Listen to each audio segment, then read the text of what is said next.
Hi, Dr. Windisch from Sparks Pediatrics and Adolescent Medicine. Welcome to our video series for parents and students. Please remember these videos are not intended to replace visits to our office. If you have questions, we're happy to see you here, 775-359-7111, or you can call your regular doctor and be seen. However, we really can't treat you over the internet or via telephone calls. Today what we want to talk about is the genetics behind Down syndrome. And we're going to look at the genetics. We're really not going to get into the physical findings or the management of these patients, but rather what events lead to the syndrome that we know as Down's. So let's take a quick look at how some very basic genetics works.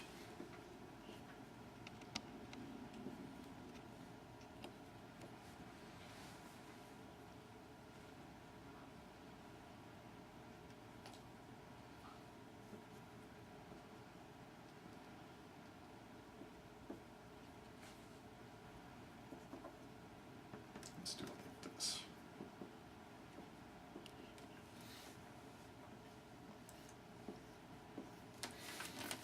So you inherit 23 pair of chromosomes from your parents. Usually you get one chromosome from each parent, and with that comes your various genetic makeup.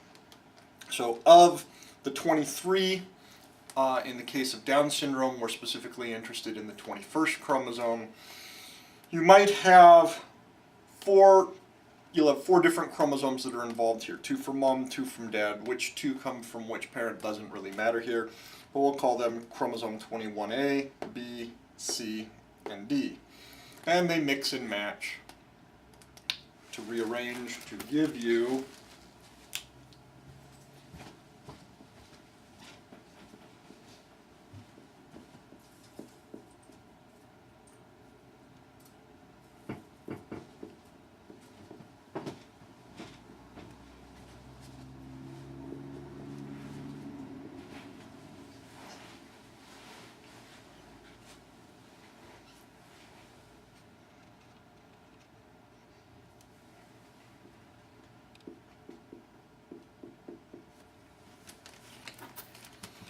these four combinations.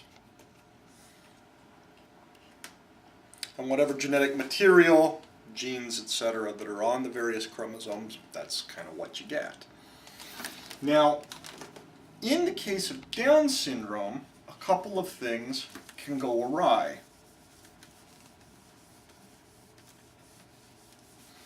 So we're looking at meiotic divisions here in the formation of sperm and egg.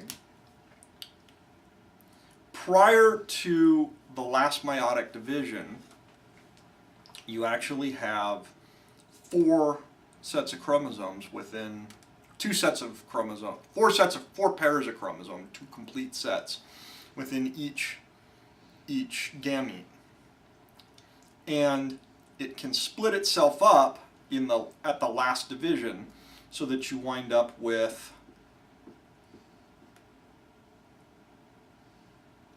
let's see, get this right.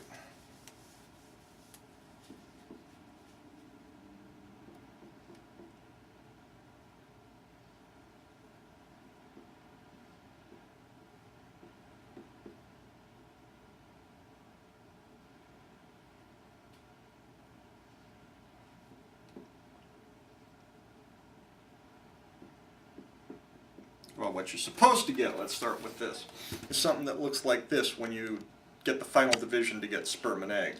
So that each one of them gets one copy of chromosome 21, and then each one of them has a blank spot next to that. However, if the division doesn't go right, you can get something like this. Two copies of chromosome 21 within, usually it's an egg, of the four divisions. Some normal eggs, or polar bodies, if you will, and then one with nothing. When these then made up with sperm, this particular one is going to get you 3 copies of chromosome 21 and I'm using X's here, they're actually supposed to be chromosomes. Okay, so don't confuse these X's with X and Y chromosomes. So you get something that looks like your 4 possibilities are 2 normal, one with 3 copies of chromosome 21 and one with 1 copy of chromosome 21. This, however, is not compatible with life. This is Down syndrome, and the 3 copies is referred to as trisomy 21. And that is the most common genetic chromosomal abnormality that leads to Down syndrome. However, that is not the only possibility, and these other possibilities need to be kept in mind. So the first possibility actually involves looking at chromosomes 17 and 21.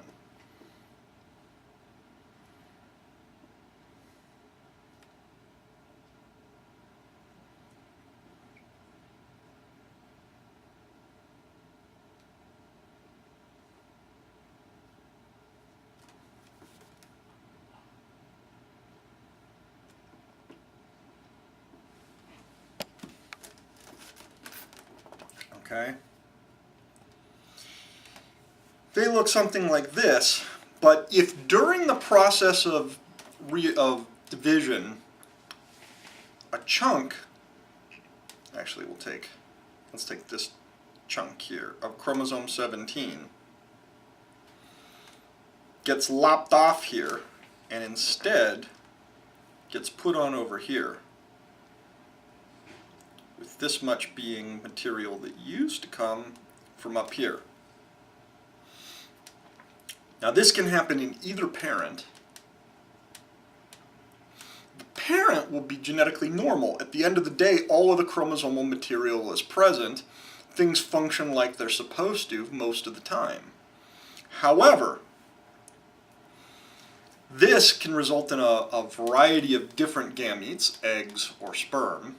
And specifically, what we would worry about is the combination where the child would get, looking at the 20, let's see, 17, 20. Oh, see, this is what I get for doing it upside down. So, let me back up. Sorry, I'm doing stuff upside down and confusing the heck out of the situation. This is the way we meant to do it. All right, so part of... No.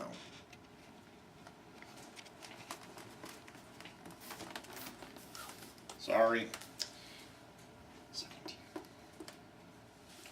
Yeah, okay. I see the problem. All right, it's supposed to look like this. So part of 21 goes up and attaches to 17. But what we worry about is the event where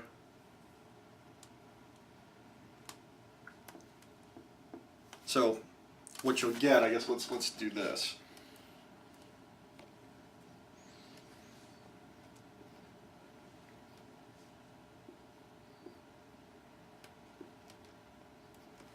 So the parent will look like this, where essentially we've moved this arm up here to give you some extra genetic material up here. The parent will be normal. However, if this chromosome is inherited, what you will get is a baby who will have chromosome 17 that looks like this.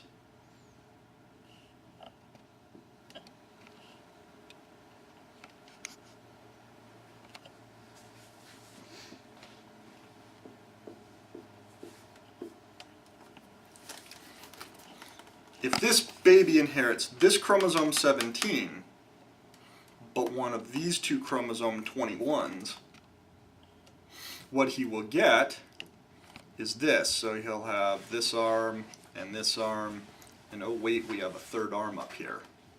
Okay. This extra material acts like a 3rd chromosome 21 and will result in a physical finding that's very similar to Down syndrome. Unfortunately for the parents, though, the first situation that we discussed, trisomy 21, your chances of having another baby with Down syndrome are about double that of somebody who never had a baby with Down syndrome. In this case, it's roughly 50-50%. So it's inherited like an autosomal dominant genetic illness. And that's important to counsel the parents about because that may change some of their family planning ideas for the future. Now, there is a third event that can and absolutely does take place, although it's rare. So within the fetus, or within the zygote really, when it starts as a single-celled organism,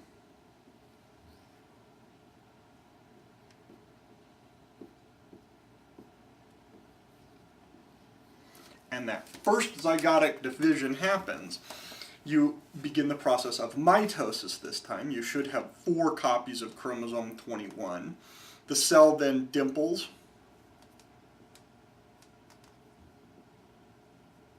and ultimately splits into 2 cells, each with 2 copies of chromosome 21. At any point in the fetal divisions, however, instead of this split happening,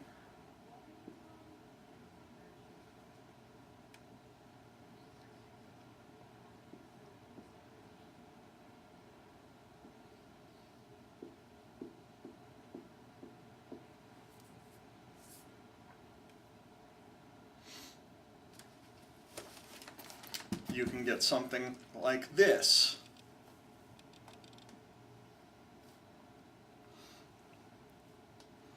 This process is known as a mosaic. Now, if it happens with the first meiotic division, 50% of your cells will be this way and 50% will be this way, and we've got a lot of serious problems. If it happens late in division, or late in the presentation of the, or one of the later mitotic divisions for the zygote, then we refer to that as low-level mosaicism, and it can be something like 5%, 20% of cells that are affected with this, and the rest are normal. Because let's say, instead of this being the single fertilized gamete, what we really have at this point is a morula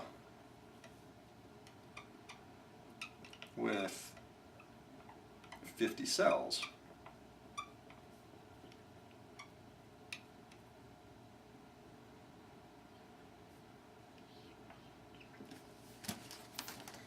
And this is the one that's having problems.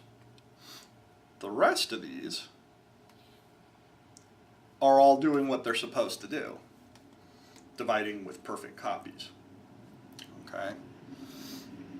The lower the degree of mosaicism, the more mild your presentation will be.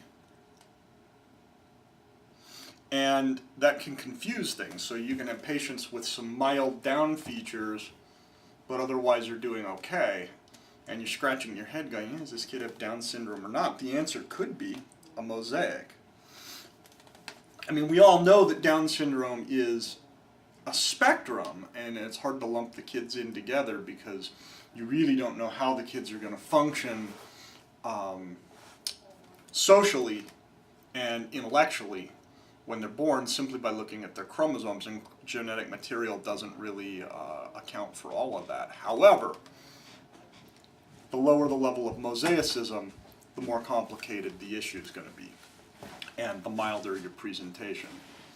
So remember that there is a third of the more common genetic abnormalities. There are some rare ones as well. We're not going to really get into those because these are the 3 that really, as general pediatricians, we're trained to deal with and that we really are looking for. So I hope this helps to explain and demystify some of this. This last one is very rare. and there's really nothing special you need to do for the parents as far as genetic counseling. The one that we need to do the genetic counseling for is the Robertsonian translocation. So I hope this has helped you to understand what's going on with your patient. If we can be of assistance here, we'd be happy to see your patient here, 775-359-7111.